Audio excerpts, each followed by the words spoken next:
Good morning. Welcome to today's lesson on potential market and market needs.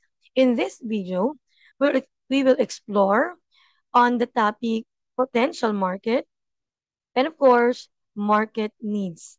So we're going to identify market needs and why aligning your product or service with those needs is the key to long-term success. Also, we will break down the concepts and of course, look at real-world examples and of course, give you practical tool to start analyzing your own market opportunities today. So let's dive in and discover this what we call potential market and the market needs. Let us first unlock the word potential market. What is your idea about potential market? Okay, so if we are talking about potential market, it is a what we call segment or volume of possible consumers who would likely be interested in a brand's product but haven't yet made a purchase.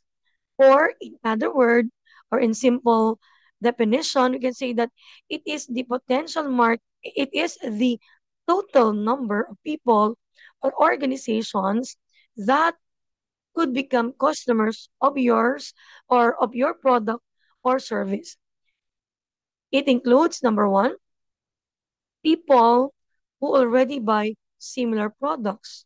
So we can attract them, persuade them to try your product. That is why we can consider them as potential market. Of course, these people know who don't know about your product yet could be the potential market. The tool that you're going to use is your marketing strategy for them to know the product. And these people are considered as potential market. What else? People who could be interested in the future. So every now and then, trends, perspective, lifestyle is keep on changing. So therefore, you have the chance to persuade them to try your product. That is why they are considered as your potential market. Now, how to identify or estimate the potential market? Number one, of course, you need to define your ideal customer. Number one, by knowing their age, defining their age, location, income, lifestyle, and of course, needs.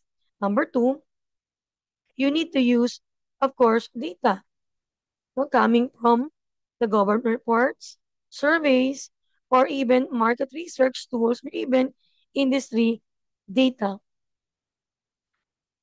Also, you can also do the you can segment the market. How to do that?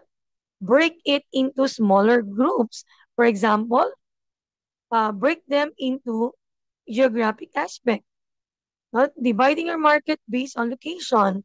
Number two, demographic. Dividing them based on their personal characteristics or qualities. Examples, age, gender, income, education level, even occupation, religion, or even family size. So why it matters?